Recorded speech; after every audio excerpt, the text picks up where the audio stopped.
Welcome back to Career Conversations. My guest this time, Peter Ruppert, the author of Limitless and the CEO at Fusion Education Group. Today, Pete and I are going to talk about a chapter in his book around taking the first steps and failing often. As you've heard me speak before, I'm a big proponent of failing often, failing fast, and failing forward. So listen to Pete and I talk about this, and I hope there's great takeaways in there for you.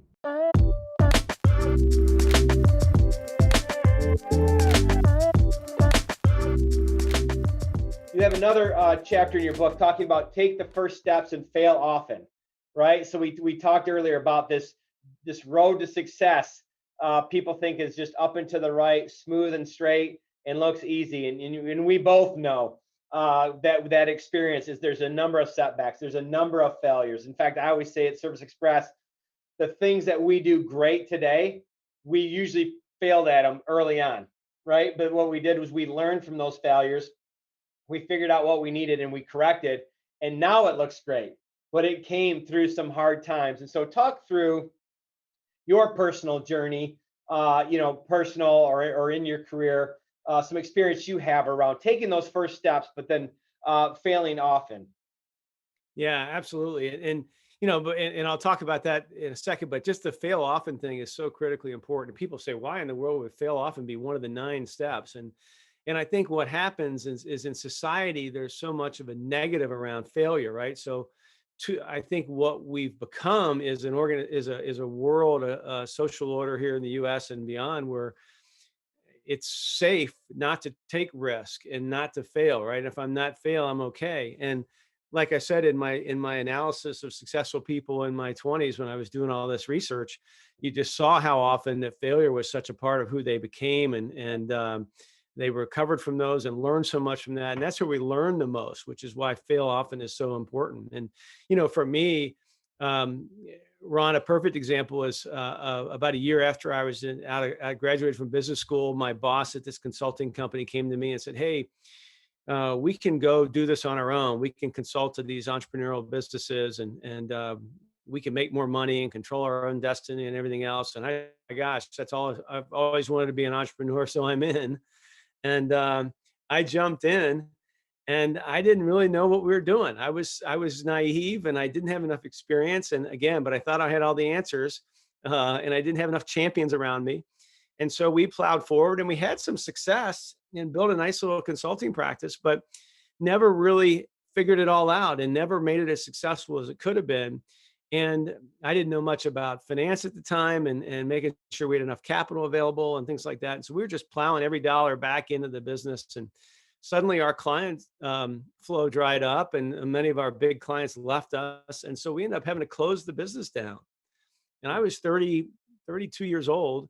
We had our first child on the way, and I was suddenly unemployed with a business that had started and I thought was doing okay. And then, a year later or so, it's dried up, and I was completely unemployed. And so it was a real time for me to do some deep analysis to say, okay, what am I going to do from here? Am I going to let that just completely tear away all my confidence and say, okay, now I'm just going to go get a job and work for somebody as coming off a failed venture?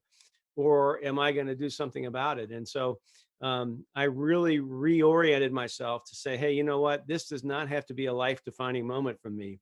It can be life defining moment in that I recovered from it, Right. and I was able to go off and do big things. And so, in retrospect, as I look back now, it's like, oh my gosh, that was easy. But at the time, it was so hard for me because my friends were really starting to hit their stride in their careers, and here I am unemployed and working out of my basement trying to find a job or trying to figure out what I'm going to do next. And um, luckily, it all worked out. But it worked out because I had that mindset of saying, "Hey, failure doesn't have to be a defining moment for me. It can be a defining moment, like I said, of learning and improving from it." Yeah, defining moment in a positive way, right? Yeah. That shows like you were able to get through that pivot and move forward. And you know, I remember when we were starting our family and some challenges we went through, and like you add to this two things that add for the stress for young people thinking about that, right?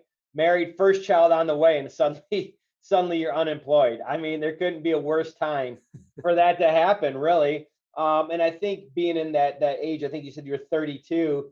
And I think, the challenge comes as you look at some of your peers, and they're riding the wave of success and doing well, and here you are, right? And I think the message I would have for anybody listening to this, but especially younger, but I guess this could happen through at any age, which is like, it try to focus on what did you learn and just keep moving forward, not what your peers are doing.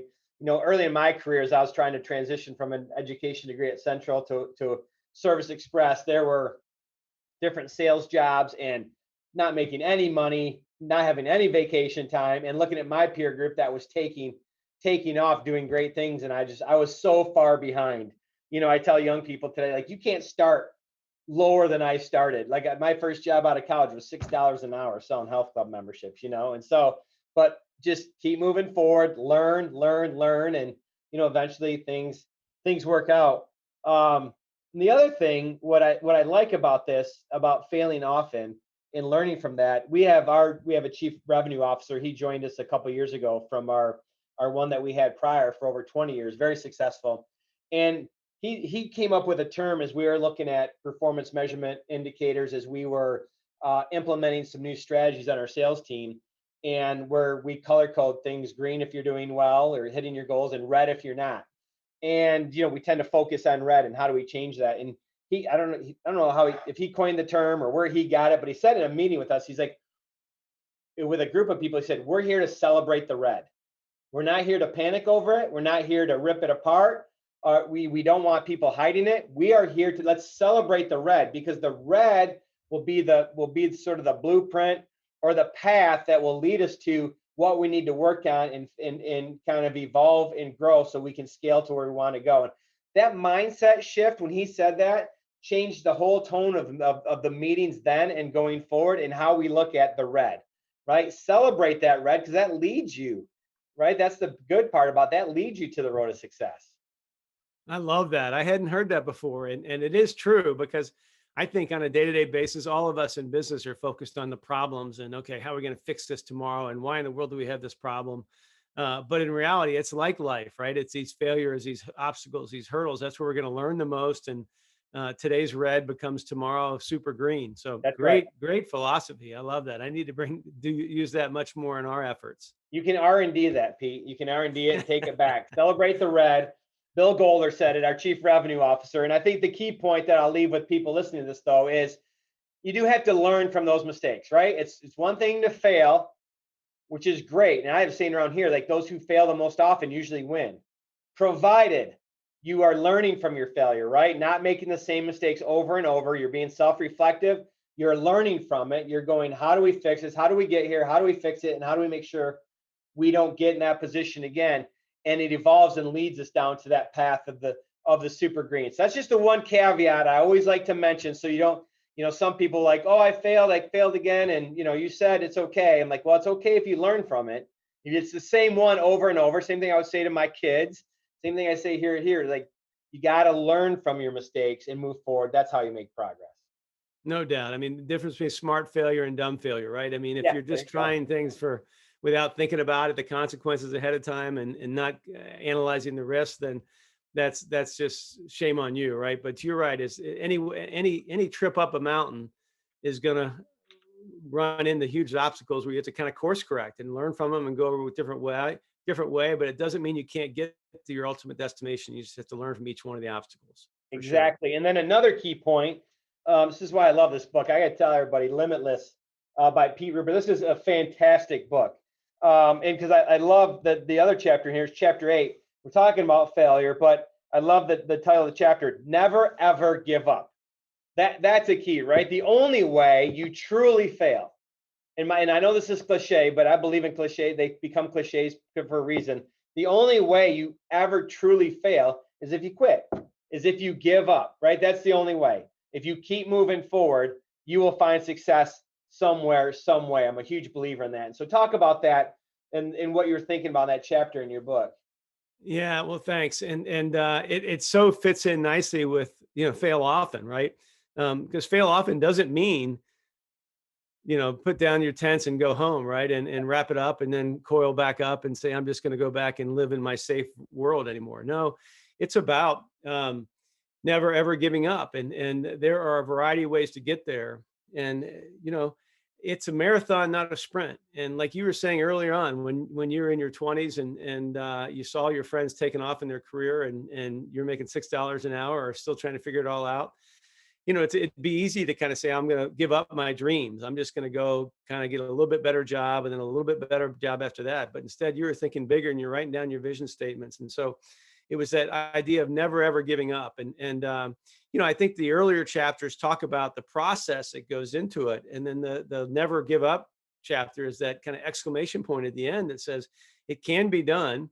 You're going to hit obstacles, you're going to fail, but like you had said earlier, Ron, if you're learning from those, that allows you to find that impetus to keep going, because grit is just so critically important. Right. And being really focused and committed, it's a level of commitment as well. It's like I said, you may get knocked down a number of times, but if you're truly committed, you're going to figure out a way.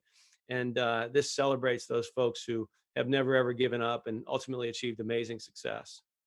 It reminds me of a time earlier in my career, late '90s with Service Express. I came on in '97, and first couple years like had really good success. We were doing well, and things were going great. And then I ran into a roadblock as I was starting to try to scale my sales team, hire additional sales reps, open some new offices, and really ran into some roadblocks. I just didn't hire correctly.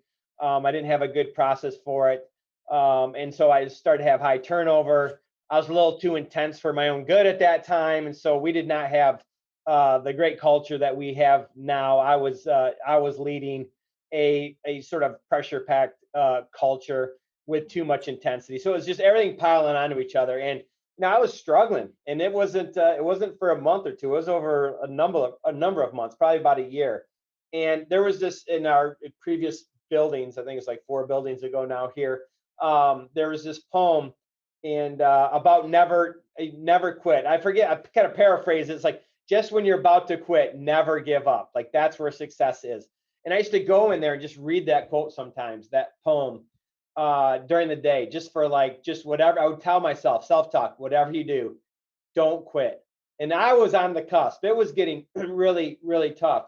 And boy, I think back now, and we figured some things out. I had great team, a lot of help, and as a company, we kind of got over the hump. I got over the hump a little bit, and still here today, and things are going well.